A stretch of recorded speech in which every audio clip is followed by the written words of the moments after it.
kodein itu 3 kali di bawah morfin. 3 kali di bawah morfin. Berarti jadi morfin lebih sakti 3 kali lipat daripada kodein. Nah, heroin nih atau putau. Putau itu perbandingannya 2-5 kali lebih kuat daripada morfin. Itu makanya dulu gue Kang waktu ketagihan heroin itu diresepinnya kodein. Pokoknya ratusan miligram sampai 200 miligram. Itu minumnya 4 kali sehari. Agar bisa nutup kebutuhan yang sebelumnya heroin lu ya. Ya, kawan-kawan, Indonesia Tanpa Stigma nemenin lagi. Trirwanda sama Patri biasalah ya. Sales obat.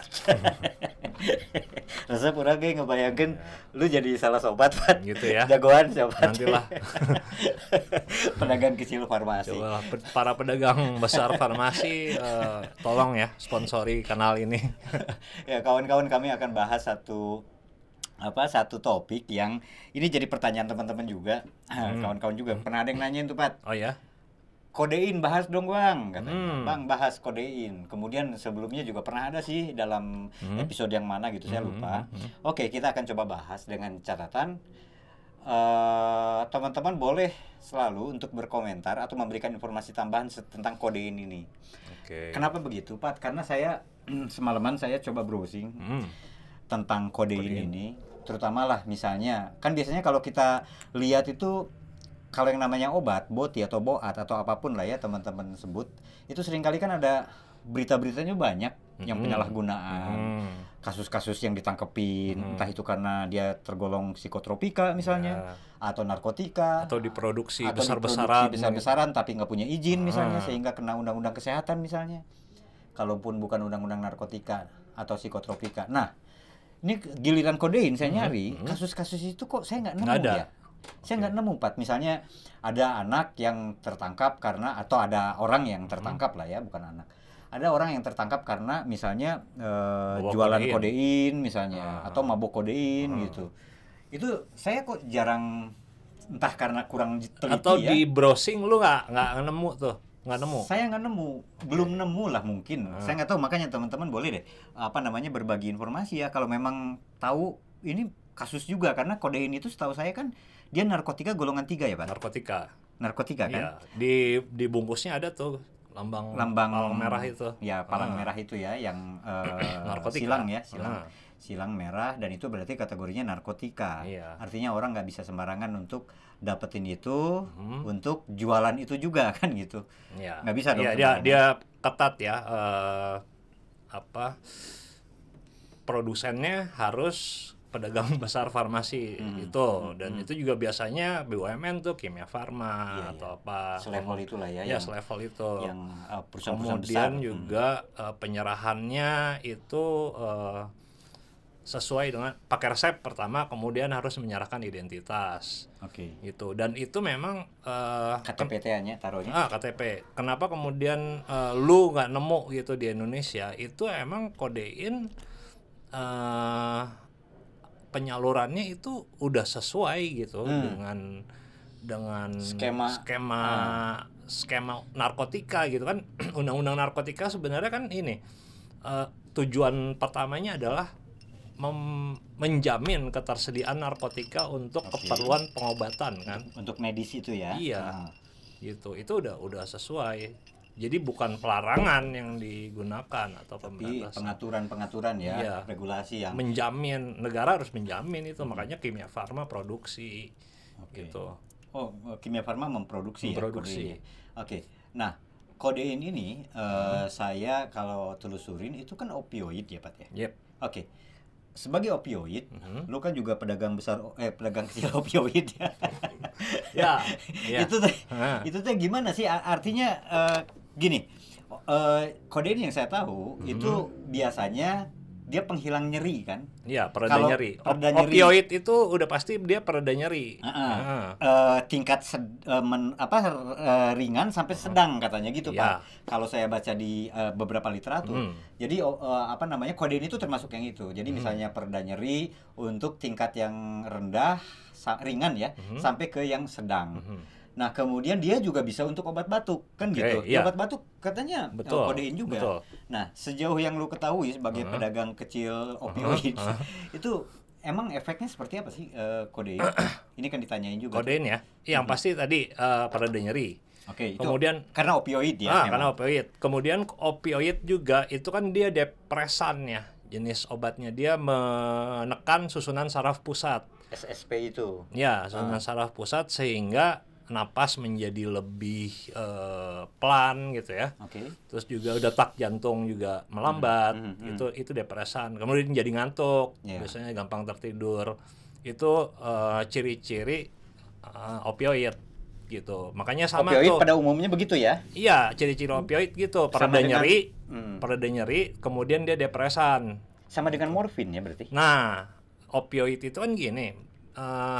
Di dalam tanaman opium atau nama latinnya Papaver somniferum itu ada zat aktif namanya morfin, kemudian kodein tadi. Kodein ada di situ juga ya?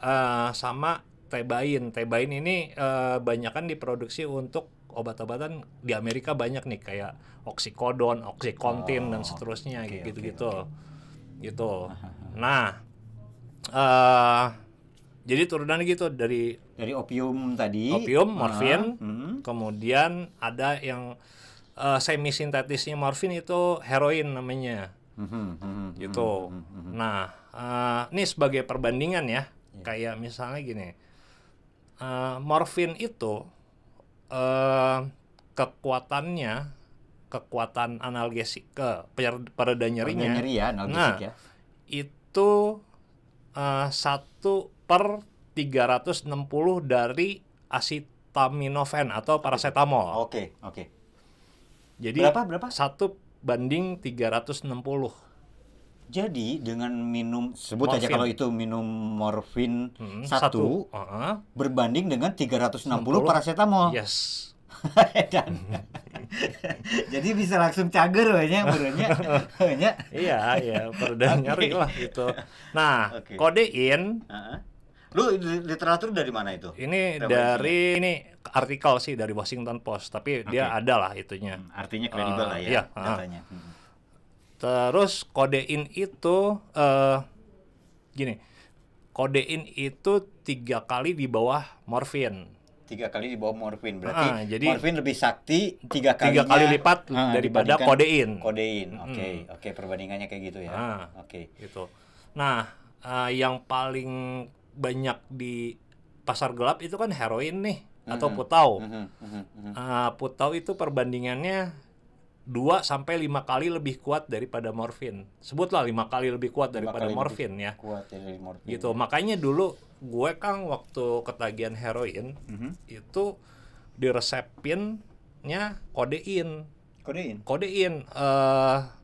150 mg gitu atau berapalah, pokoknya ratusan miligram sampai 200 mg. Itu minumnya 4 kali sehari. Agar bisa nutup kebutuhan yang sebelumnya heroin lu ya. Oke, berapa ratus?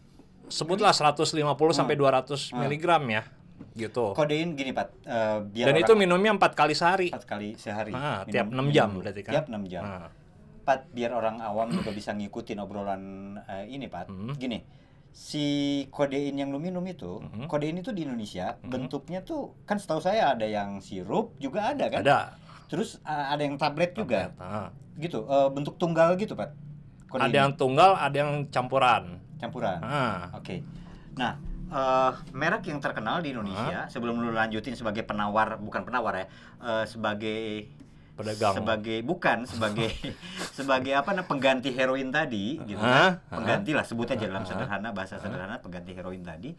Itu bentuknya kan ada yang sediaan tunggal juga ada ya? Ada kodein sediaan tunggal gitu. Terus mereknya apa sih yang terkenal di Indonesia? Ini buatan Kimia Farma ya. Coba Kimia Farma tolong nih sponsori kami.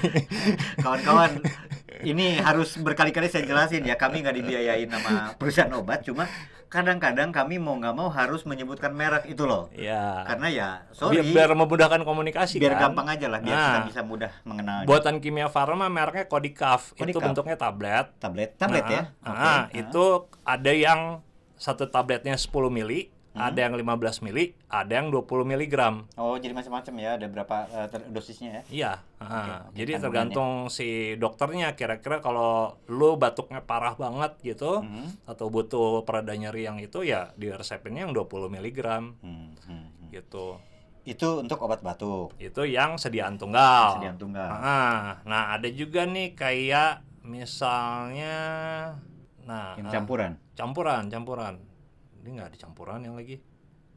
Atau gini deh. Gimana? Yang itu kan tadi obat batuk tuh. Misalnya saya berobat ke dokter, batuknya rada parah misalnya, nggak enak banget. Ternyata saya diresepkan oleh dokter itu kodein tadi.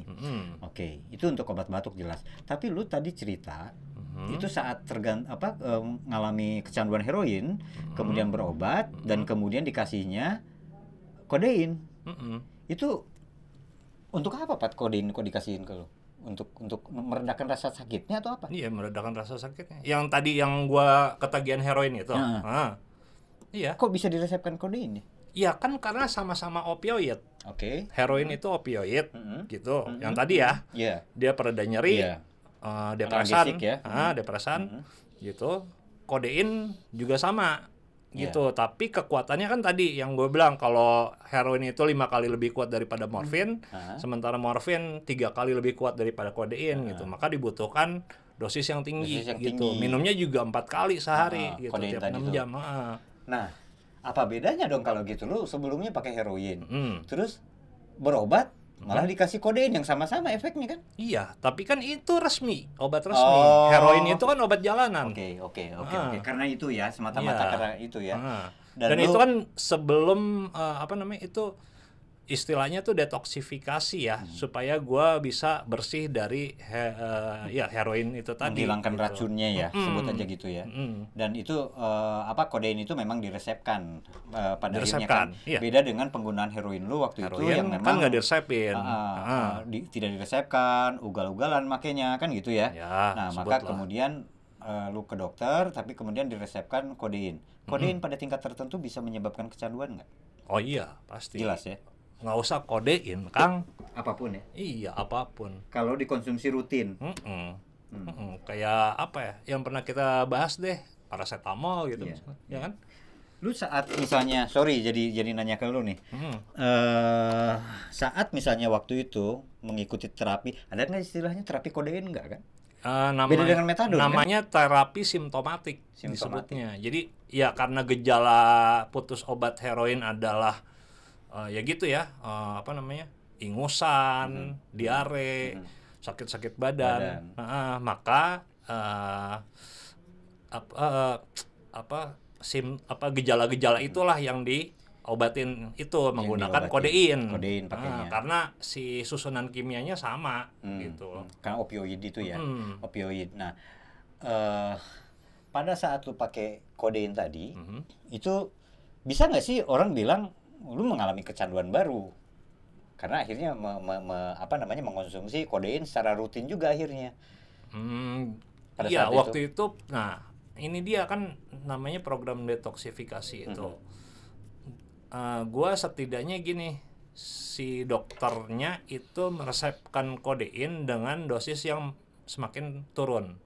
Gitu. Selama sebulan atau 2 bulan lah ya. Berapa bulan waktu itu lo?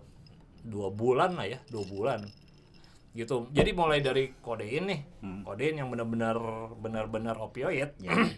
Kemudian sampai diresepin tramadol gitu juga ya? Jadi ketika kodeinnya udah nggak dikasih, udah nggak diresepin tramadol, jadi kan turun ya? Si kekuatan opioidnya. Dosisnya itu pun berkurang kan ya? Iya, dosisnya berkurang ya? Sampai benar-benar nggak badan gua bersih dari opioid itu karena detox itu. Iya, detox itu. Nah, Pat, setahu saya kodein dalam bentuk obat batuk misalnya, itu kodein itu rupanya di beberapa negara pun gini lah, saya sempat dengar berita-berita yang menyebutkan misalnya kayak gini deh, salah satu negara di Afrika misalnya, Nigeria itu pernah menarik jutaan pil kodein ya, karena seringkali disalahgunakan katanya. Seringkali disalahgunakan oleh orang-orang untuk gifting ya gitu ya. Terus kemudian di Inggris bahkan itu kabarnya udah nggak boleh lagi untuk anak-anak karena ternyata cukup berbahaya katanya efeknya. Bahkan mulai ada penelitian yang bilang bahwa jangan-jangan kodein tidak melakukan apapun gitu untuk pengobatan batuk atau apalah kayak gitu. Terus kemudian bahkan tahun 2010 atau tahun berapa saya pernah baca beritanya itu di Kanada, di Ontario, itu pernah ada penelitian juga si kodein ini ternyata menyebabkan, ya pokoknya gini lah, saya nggak tahu apakah penyebab tunggal atau tidak, tapi jadi salah satu yang berkontribusi terhadap ribuan kecelakaan lalu lintas di sana. Jadi ada ribuan kecelakaan kan sepanjang tahun misalnya. Itu mereka dapetin kodenya pakai resep atau gimana? Nah, saya kurang tahu, tapi yang pasti saat diteliti misalnya kalau korbannya meninggal misalnya atau apa, dalam tubuh itu memang ada kodeinnya. Dan alkohol gitu. Enggak juga. Enggak, kodein kalau di situ disebutkan. Kodein jadi murni. Gini, 2100 kasus itu rupanya pada orang-orang yang memang di dalam tubuhnya ada kodeinnya. Oke. Gitu. Jadi diduga kodein ini jadi penyebab, ya punya kontribusi lah terhadap kecelakaan lalu lintas, mungkin karena ngantuk atau gimana. Efeknya kodein memang seperti apa sih? Ya, selain tadi ya, kan selain lu tadi udah bilang bahwa itu perda nyeri dan sebagainya. Depresan kan, depresan kan salah satunya bikin ngantuk. Oke. Gitu. Ya karena depresan itu ya, maka kemudian lebih tenang kan, orang lebih rileks kali ya. Iya, lebih. Iya, napas ya, terutama napas itu kan tertekan, kan depres ya, depres gitu, tertekan, kemudian ya ngantuk gitu.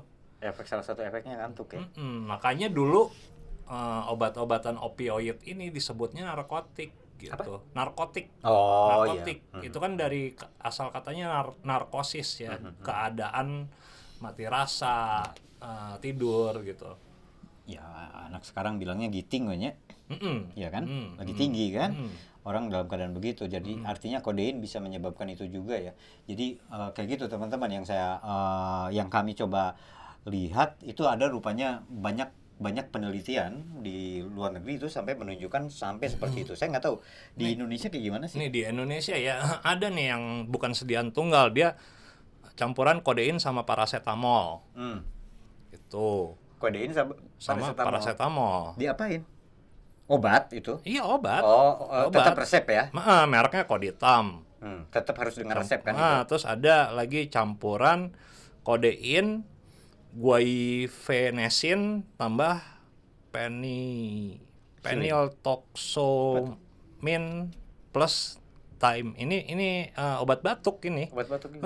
Guaifenesin itu kan kayak ada di dalam obat batuk yang biasa, obat warung lah. Ya kayak apa sih, suka ada antihistamin gitu, yang gitu-gitu lah ya. Oh jadi itu ada juga ya kodein itu ya? Iya. Jadi per kapsulnya itu ada kodein 30 mg, phenyltoxolaminnya 10 ml, guaifenesin 100 ml, gitu-gitu deh. Sirup ini teh. Sirup ya. Nah, kalau gitu kodein itu kan resmi sebetulnya, bisa diakses sejauh punya resepnya, sejauh dari dokter kayak gitu. Dan rasanya saya jarang menemukan ya itu tadi berita yang tentang penyalahgunaan kodein gitu. Ini kan sama Kang, kayak dulu obat batuk itu kan mengandung alkohol ya dulu, kayak Benadryl gitu-gitu ya. Benar-benar. Ya kan sekarang kan udah jarang udah tuh. Nggak ada ya? Iya kan, yang mengandung alkohol. Gitu. Dextronya mah masih kan? Dextro masih kan untuk obat batuk itu ya. Karena kan dextro nggak haram. Iya. Alkohol haram. Nggak boleh lah kalau menurut Islam ya. Iya. Artinya kan si balik lagi ke kodein, apa sih yang harus diperhatikan orang kalau misalnya dia, nanti kita bahas sedikit di bagian akhir soal konsekuensinya karena dia masuknya golongan 3 narkotika kan. Nah, apalagi yang perlu diketahui orang kalau dia berurusan sama kodein? Lu kan pernah ngalamin tuh. Oke. Minum kodein. Nah, yang perlu selain tadi karena ini narkotika golongan 3 ada tuh ancaman hukuman pidananya ya. Gitu. Kemudian ya obat ini ya pasti menyebabkan kantuk lah gitu. Kemudian gue masih dengar tuh Kang tahun 2000-an. Ya. Tahun 2000-an kepala puskesmas sini, dekat-dekat sini. Oke, di sebuah tempat di Kota Bandung lah ya. Kota Bandung. Itu dia cerita ke gue, ada petinggi kecamatan atau pejabat lokal lah ya. Pejabat lokal gitu. Itu suka datang ke puskesmas rutin, mintanya kodein gitu. Untuk apa? Ya, dia berobat. Enggak, kayaknya sih nggak pakai resep juga. Iya, diresepin kan, minta diresepin. Dia minta ke puskesmas agar diresepkan itu. Jadi mungkin daripada gue minum alkohol, mulut gue bau gitu, ketahuan sama anak istri, mendingan gue minum kodein deh gitu kali ya. Gue nggak tahu deh. Pokoknya dia rutin aja mintain kodein itu. Si dokter itu yang cerita sama gue tahu itu bukan buat batuk, bukan indikasi medis, bukan, tapi buat giting gitu ya. Iya. Ya, kawan-kawan kalau punya pengalaman serupa, apa sih enaknya giting kodein itu keempat yang kadang-kadang bikin heran juga. Emang gini, gimana? Lu waktu dulu pakai heroin, orang bisa bayangin, heroin kan gitingnya ngeri lah ya, enak banget ibaratnya kan gitu. Terus digantiin karena detox, lu ikutan detox pakai kodein gitu. Efeknya sama giting kan? Enggak kerasa lah. Enggak kerasa. Ketimbang heroin soalnya. Iya. Tapi kalau orang nggak pakai heroin kemudian pakai kodein bisa jadi kan ngerasa giting kan? Orang pakai apa? Nggak pakai heroin orangnya. Oh iya. Orangnya nggak pakai heroin. Iya, bisa gitu. Kayak si bapak itulah misalnya. Iya, kayak sekarang ini aja yang marak nih, tramadol. Anjir, gue nggak pakai tramadol. Nggak ngefek apa-apa, Kang. Cuma kan ada yang giting tramadol. Banyak lagi yang nanya-nanya tramadol gitu kan. Oke. Jadi ya kayak gitu ya. Tapi buat sebagian orang itu bisa buat giting juga kan. Nah, kemungkinan besar karena jarang lu dengar ada penyalahgunaan kodein itu karena memang fokusnya pemberitaan terutama ya. Itu kan dari tahun 90-an itu banyak berita soal kayak misalnya heroin putau, sabu gitu ya, terus Inex. Itu tiga itu lah ya. Nah, heroin waktu itu sempat tuh jadi epidemi kan di Indonesia, banyak yang pakai putau di Indo. Kemudian muncullah terapi-terapi untuk ketergantungan heroin, termasuk salah satunya yang kodein tadi yang sempat gue jalanin gitu. Terus ada yang program metadon, ada yang buprenorfin gitu ya. Buprenorfin tuh kayak sekarang Buxon gitu ya. Buxon. Gitu-gitu. Kemungkinan ya karena memang gini. Gua awal tadi nyebut ini sudah sesuai sama sistem kesehatan kita, dan ini yang sebenarnya yang saya perjuangkan gitu supaya ini masuk ke dalam sistem kesehatan masyarakat. Karena gini, yang tadi saya udah sebutin ya, harganya tuh dibanderol loh sama pemerintah itu 52.000 per 100 tablet untuk yang 10 mili. 10 tablet? Iya. Berarti satunya 100. Iya, satu stripnya itu 5.000-an. 5.000-an ya? 5.000-an. Okay. Satu butirnya 500. Kalau yang 20 mg itu 100.000. 100.000 per box. Per boxnya. 100 tablet kan berarti isinya. Kan murah. Ya. Sebenarnya bisa lah kalau misalnya orang pengen giting murah, ya beli aja kodein gitu. Ya, datang aja ke dokter ya. Iya, datang bujukin aja ke dokter. Iya, benar. Ya enggak lah, pasti dokter juga. Iya, makanya. Kalau dokter yang benar malah ngapain gitu kan? Ya harus indikasi medis Pak. Iya, makanya harus indikasi medis kan. Iya. Jadi dibandingin misalnya kayak buprenorfin, Buxon lah ya. Sebut aja Buxon.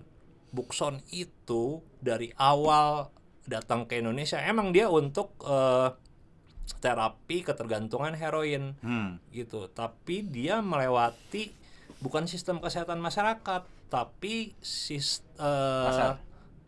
pasar ini klinik-klinik swasta, praktek-praktek dokter swasta. Ya, artinya kan gitu. Komersialisasi kan yang munculnya yang lebih ke depannya ya. Dulu dia masuk ke Indonesia 2002, dia masih psikotropika golongan 3 deh kalau nggak salah gitu, dan pedagang besar farmasinya itu bukan BUMN. Itu setahu gue Sharing Flow deh. Sharing Flow. Swasta kan tuh. Terus apa yang ingin lo sampaikan dari soal Bukson tadi? Iya. Iya dari skemanya kan berarti itu komersialisasi pasar. Komersialisasi, yang satu skema kesehatan masyarakat gitu. Kodein harganya segitu gitu. Makanya yang lu bilang tadi di awal sekali ya bahwa kodein itu kenapa kemudian kita jarang mendengar pemberitaan-pemberitaan kasus penangkapan dan sebagainya, karena itu udah sesuai dengan skema yang sesungguhnya harus dilakukan gitu ya. Betul. Jadi lewat medis, lewat dokter, meskipun adalah 1-2 kayak kasus yang tadi ya. Dokternya juga beren karunyaeun, beren dokternya juga kasihan kali kan. Ya udahlah kasih aja. Dan juga kan gini Kang, kalau dia masuk skema sistem kesehatan masyarakat, itu nggak ada komersialisasi. Artinya nggak ada promosi. Iya dong. Nggak ada iklan. Nggak ada iklan. Terus juga pedagang besar farmasinya nggak nyuap ke dokter gitu. Untuk ngejualin ini. Iya, untuk ngejualin gitu kan. Ya biasalah, itu mah menjadi informasi umum ya. Publik udah banyak yang tahu gitu kalau dokter itu suka disponsorin sama pabrik obat gitu kan untuk ngeresepin obatnya. Obat tertentu lah ya yang sering kali disponsorinnya. Iya, disponsori. Oke. Iya, kawan-kawan, itu soal kodein. Ada lagi nggak soal kodein yang penting sekali diketahui orang nih? Dia pokoknya yang pasti gini tadi, dia masuk narkotika golongan 3, artinya penggunaannya harus betul-betul ketat dan harus pakai resep. Kalau tidak, dia akan berurusan sama pidana kan? Karena undang-undang narkotika kan? Benar. Oke, itu kodein ya. Dan kodein ini ternyata efeknya sama seperti obat yang lain lah. Kalau digunakan secara rutin, pasti dia bisa kecanduan, bisa ketergantungan juga. Kemudian efek ngantuk dan sebagainya itu udah banyak diketahui orang. Dan dia berarti sampai hari ini pun ada kodein itu di Indonesia ya, lewat merek-merek kayak tadi. Ada. Di obat batuk juga masih ada. Obat batuk tertentu yang memang kayak tadi kan dicampur paracetamol itu kan berarti dia obat pereda nyeri kan. Kayak misalnya buat sakit gigi atau apa mungkin ya. Iya. Gitu. Analgesik ya. Oke. Sip tuh Pak, itu aja ya. Cukup ya. Kawan-kawan cukupkan dulu soal kodein ini. Puas nggak puas, kalian terima aja dulu.